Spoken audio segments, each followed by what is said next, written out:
প্রতিদিন সকালেই ঘুম থেকে আমার মেজো ভাবি উঠে যায় প্রতিদিন ওঠে, কিন্তু আজকে আর ওঠেনি। হঠাৎ করে আমি তার রুমে গেলাম, যে দেখলাম যে সে বিছানায় পড়ে আছে। কিন্তু আমি জিজ্ঞাসা করতেই সে কোনো কথা বলল না। হাত দিয়ে পা না মানে হাত দিয়ে হাত পা নাড়ালাম, কিন্তু কোনো শব্দ করলো না। তারপর আমার শাশুড়ির রুমে গেলাম, যে বললাম যে এরকমের শব্দ মানে মেজোভাবে উঠতেছে না ঘুম থেকে, কারণটা কি? আমি তাকে হাত পা নাড়া দিচ্ছিলাম, সে হাত পা নাড়া দিচ্ছিলাম, হাত পায়ে সে কথা বলতেছিল না। আমার শাশুড়ি বলল যে তুমি রুমে যাও, রুমে যেয়ে আবারও নাড়াচাড়া দাও। তারপর আমার মেয়েকে বললাম, আমার মেয়েও যাই নাড়াচাড়া দিল, তখন আর সে ঘুম থেকে উঠলো না। তখনই ভাবলাম যে কিছু তো একটা হয়েছে, নইলে ভাবি কেন ঘুম থেকে ওঠে না। তারপরে পরবর্তীতে আমার শাশুড়ি এসে বলল, বৌমা ওঠো ওঠো।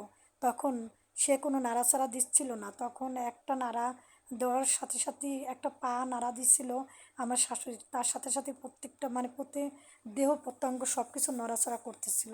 তাহলে কি হলো, তাহলে সেই মারা গেছে এইটাই মনে হচ্ছিল।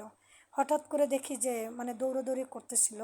আমার শাশুড়ি আমার শ্বশুরকে বলতেছিল যে মেজবাবুর মা জানি কি অবস্থা হয়েছে, আমি একটু পা নাড়া দিছি, সারা শরীর নেড়েচে উঠছে। তখন সে বলল যে আচ্ছা এটা কেন হবে, তাহলে কি মারা গেল নাকি? সে বলেই ফেললো। তখন আমি ভয় পেলাম, যে কেমন কথা, যে একটা সুস্থ মানুষ, যে প্রতিদিন সকালবেলা রান্নাবান্নার ঘরে আশ্রয়, সে আসতে পারতেছে না কেন? এটা হতে পারে না। আমার মানে আমি মাথায় নিতে পারতেছিলাম না। তারপর দেখি আমার শাশুড়ি দূর দূর করে মানে সবাইকে নিয়েই দৌড়ে রুমের ভিতরে ঢুকে পড়ছে। ঢুকে পড়ার পরে আমিও তাদের সাথে ঢুকে পড়লাম। ঢুকে দেখি যে আমার যা আস্তে আস্তে করে নিঃশ্বাস নিচ্ছে, খুব স্লো করে নিঃশ্বাস নিচ্ছে। এইটা দেখে আমি আমার শাশুড়িকে বললাম, দেখছেন নিঃশ্বাসটা নিচ্ছে? তারা বলল কি যে পানি দাও, পানি দিলাম। পানি মানে একটু পানি দেওয়ার সাথে সাথেই মানে প্রায় নিঃশ্বাসটা চলে আসছিল। তখন একটা ডাক্তার দেখালাম, দেখে হাত ধরলাম, হাত ধরে ডাক্তার হাত ধরে দেখলো যে নার্ভ ঠিক আছে কিনা। দেখে যে নার্ভটা অনেক দুর্বল ছিল, কারণ কি সকাল থেকে কিছু খায়নি, 3 দিন পর্যন্ত খায়নি। আমরা জানি না সে রান্নাবান্না করে, যেহেতু সে রান্নাবান্না করে সে তো খেয়েই নিছে। আমরা তো তাই ভাবছিলাম, কিন্তু উনি খায়নি। উনি একটা পরকীয়া প্রেমে জড়িয়ে গেছে, তার জন্য আমরা জানতাম না। আমার শাশুড়ি একটু কিছু না কিছু একটু জানতো, কিন্তু কাউকে বলেনি। আর সেও মন থেকে বলতো না। সে একটু গভীর মানুষ ছিল, গভীরতা, তার অনেক গভীরতা ছিল। আমরা যদি কথা বলতাম, 5টা কথার জায়গায় একটা কথা সে বলতো। সে কারোর সাথেই কোনো কথা বলতো না। আর আমার ভাসুর তো থাকে বিদেশে, সে তো কিছুই জানে না।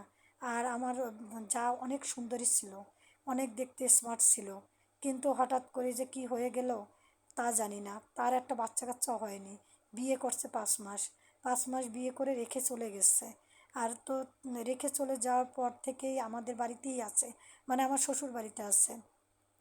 তারপর শ্বশুর বাড়িতে আছে, সে সব কিছুই দেখাশোনা করে, আমাদের চেয়ে সে কাজ বেশি করে। আমরা যতটুকু করি তার চেয়ে সে বেশি করে, কারণ তার ছেলে মেয়ে নেই, কোনো ঝামেলা নেই, হাজবেন্ড নেই, আমাদের তো আছে। তার জন্য আমার শাশুড়িও বলে যে ও সব কাজই করুক, তার বাপের বাড়ি গেলে অন্য পরপুরুষের কাছে যাবে। এই জন্য সে মানে যাইতে দেয় না, যেহেতু তার স্বামী বিদেশে থাকে। তার জন্য সে যদি নষ্ট হয়ে যায়, তার জন্য আমার শাশুড়ির কাছে রাখলো।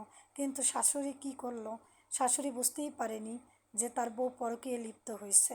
ছেলেটার সাথে নাকি 6 মাস ধরে কথা হয়েছে। সেই ছেলেটা একদিন মেসেজ দেয়, সেই মেসেজ মোবাইলে আমরা দেখতে পাই।